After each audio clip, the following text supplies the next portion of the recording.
Alright, so I'm getting stuck into these spindles. I've just cut one off, as you can see there. That's where the,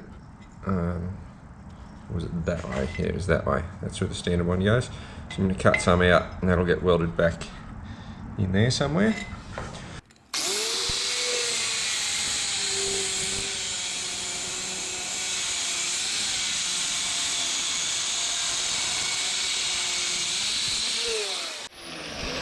There we go. So I'll go and bottle back on the car, figure out how much I'm going to cut off, and then sort of do one and then replicate it on the other one.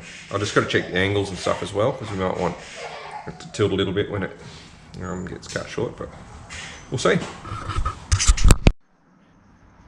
Alright, so here's this front end sort of mocked up. I took the disc off just so it's easy to see. So that's where I've cut this one off from. So the height looks pretty good. This spindle will raise up a little bit, obviously, when there's some weight on it, but it's that close to level that I'm pretty happy with that. So that's where it was before. We want to bring it back in about here somewhere. So to do that will have to go there, but I'll just throw the disc on just to check that everything clears.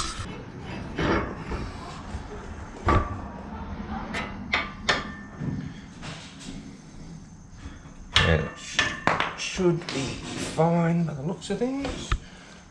I can put the ball joint top or bottom, I guess.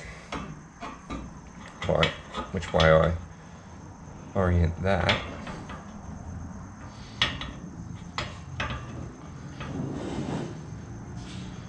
I think I still go with the bottom. So basically I want that so from there back to pretty much about there, I reckon. So see, yeah, if I can get it like that, I think I'll be happy with that. I'll just try and show you what I was talking about with this. Alright. So this rack, I'll set it right in the centre. Which is about there. So with this standard pivot point, right here, there's a little groove before the thread starts. So that's where this, like sort of where that pivot point is. So if I extend this rack fully out that way,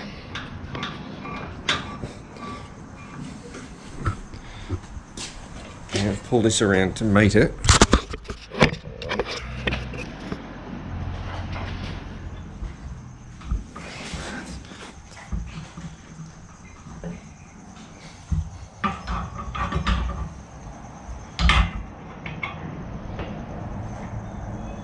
So that gives us sort of that much angle there.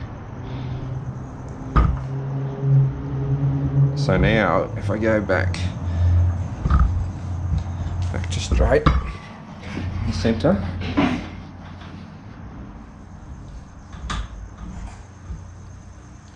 just about there. So now if we pretend the hole's going to be over here somewhere, so it's pretty much in the middle of these threads is where that hole will be, so here. So if I can extend this out again,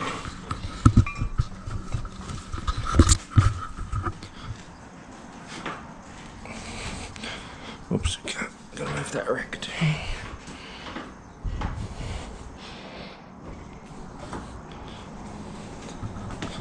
Alright.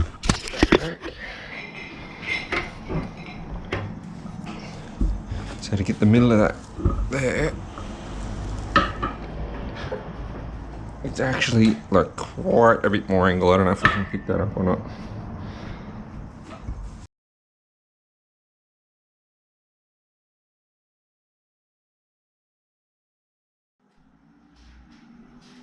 Check it out, we've got steering.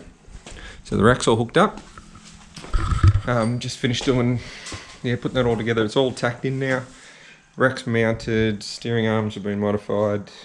Just got to clean them all up, but just wanted to sort of test and see how well it's going to steer. But looks like it's going to be good. So yeah, here's what we got for now. That's where rack's been mounted there and there. Here's one modified steering arms. That's what I came up with for rack ends. So here. So there we go with our steering and whatnot. So this is a pretty good lock there.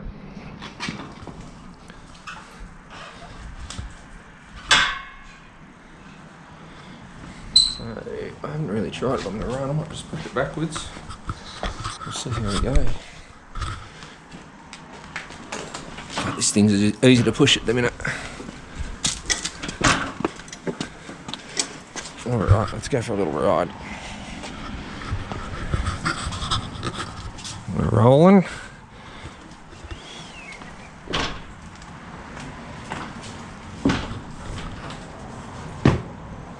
Sweet. I don't know how much it moves with the bounce. It's very stiff anyway.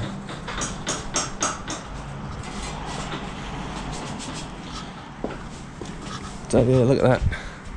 I've just got the vice grips on there at the minute so I can turn it.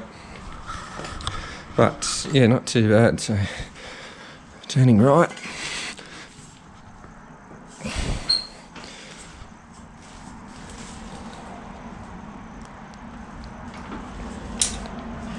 I put plenty of caster into it.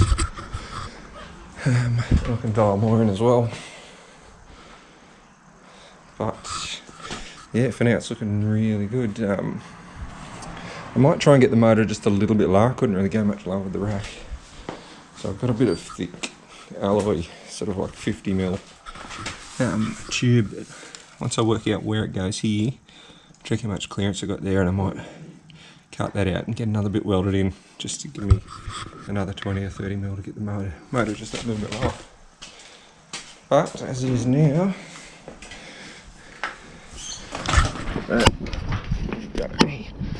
steering, rolling car, suspension.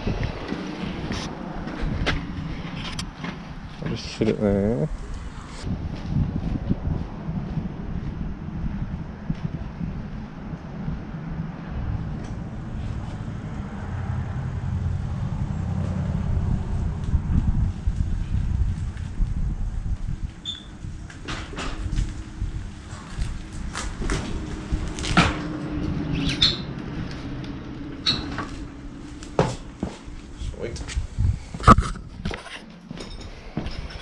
And I'll look at that.